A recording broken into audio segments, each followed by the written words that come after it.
పొన్నం ప్రభాకర్ అన్న గారు door to door మనకు కాంగ్రెస్ పార్టీ నాకు చిత్తూరు పద్మకు ఓటేయమని అన్నతో నేను మీ ఇంటింటి గడప గడపకు రావడం జరిగింది.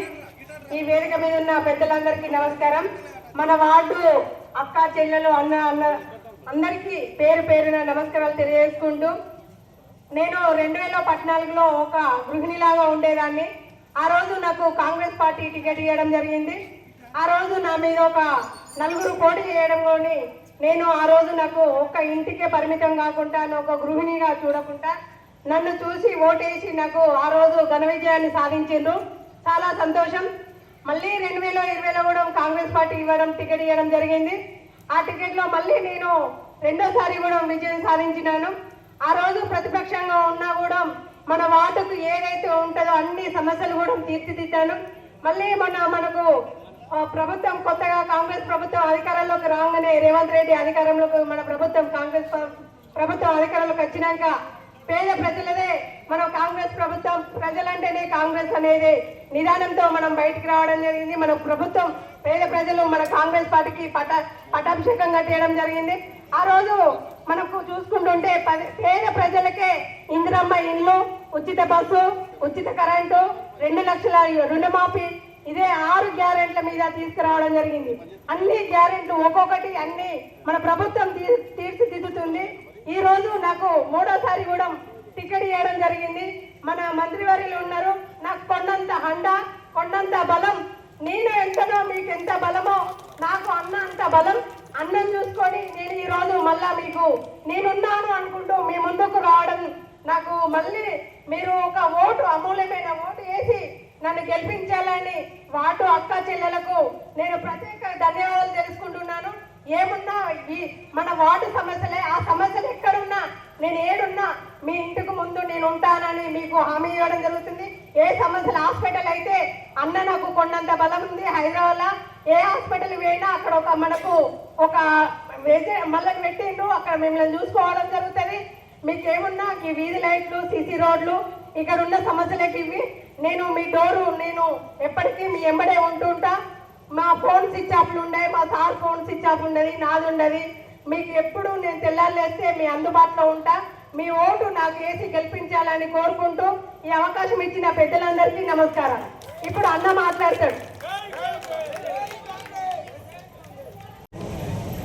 7వ వార్డు ఓటర్లకు, ఈ ప్రాంత హుస్నాబాద్ సంబంధించినటువంటి పెద్దలందరికీ నమస్కారం తెలియజేస్తూ, వేదిక మీద ఉన్న పెద్దలు, 7వ వార్డులో పోటీ చేస్తున్నటువంటి చిత్తారి పద్మ గారి చేతి గుర్తు మీద ఓటు వేసి గెలిపించాల్సిందిగా మీ అందరూ హృదయపూర్వకంగా కోరుతా ఉన్నా.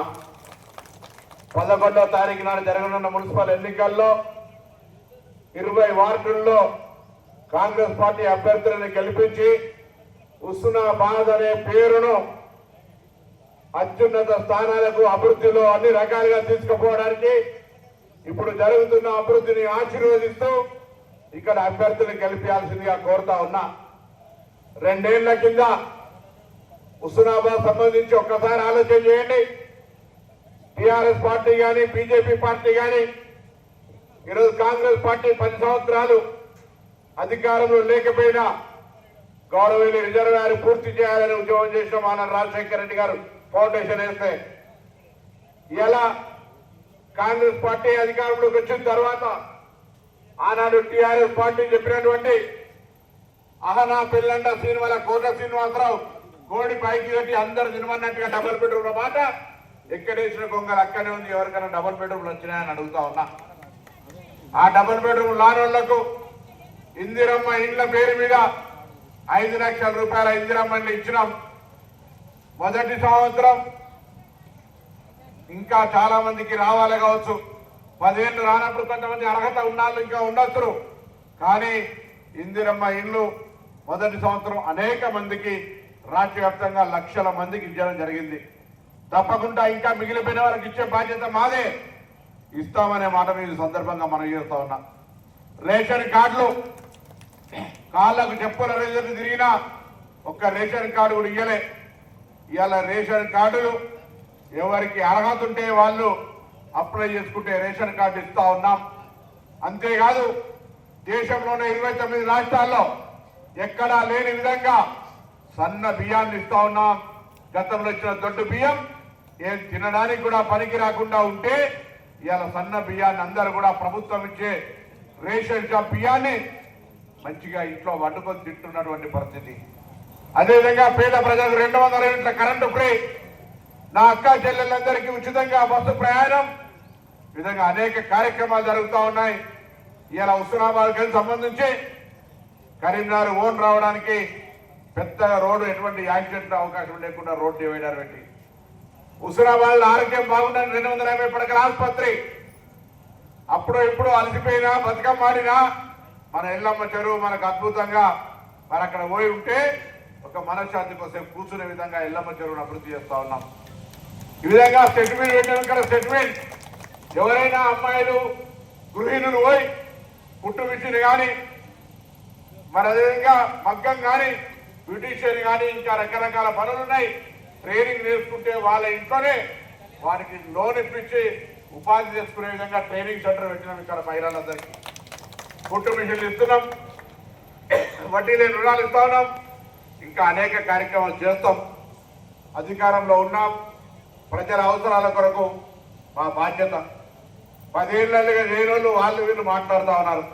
నేను అడుగుతా ఉన్నా ఇవాళ అసలు ఓటు అడిగే హక్కు మీకు ఎక్కడుంది? ప్రజలకు ఇచ్చిన వాగ్దానాలు ఏమి నెరవేర్చిందని. అందుకే నేను తెలంగాణ ప్రభుత్వం రేవంత్ రెడ్డి గారు రాష్ట్ర వ్యాప్తంగా జరుగుతున్న అభివృద్ధి పనులను ఆశీర్వదించాలంటే ఈ మున్సిపల్ ఎన్నికల్లో 20 వార్డుల్లో కాంగ్రెస్ పార్టీ అభ్యర్థులు గెలిపేయండి. హుస్నాబాద్ యొక్క దశ ఉన్నత స్థానానికి తీసుకుపోయే బాధ్యత నాది అనే మాట మనం చేస్తున్నాం. ఈ ప్రభుత్వ పక్షాన స్థానిక నాయకులందరి సహకారంతో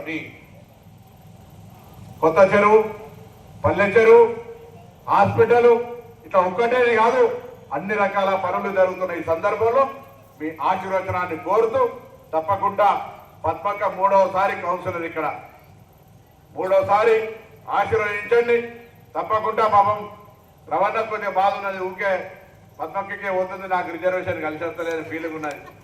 కానీ రాబోయే కాలంలో మహిళలకు 50% రిజర్వేషన్లు సోనియా గాంధీ ఇచ్చినాక ఇక వాళ్ళు 2-3 సార్ల కౌన్సిలర్లు అనేక రవాణా రాణిస్తారు.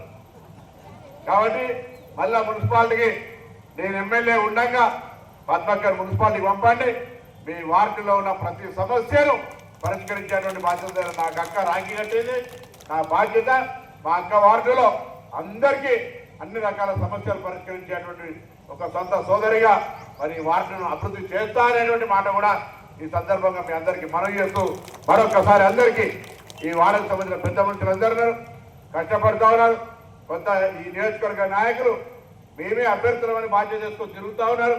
ఎన్నికలు అయ్యేదాకా ప్రతి ఓటు మీద ఒక దృష్టి పెట్టి ఒక ఓటు కూడా అవ్వకుండా మనం పనిచేసినాం, మనకు ఆశీర్వచనం కావాలి, మనం ఇంకా పనిచేస్తాం అనేది చెప్పుకుంటా ప్రతి ఓటర్ను మరి కన్విన్స్ చేసేటువంటి బాధ్యత అభ్యర్థి, ఇన్ఛార్జ్, స్థానిక నాయకులని చెప్తూ మీ అందరూ కూడా తప్పకుండా కాంగ్రెస్ పార్టీని ఆశీర్వదించారు.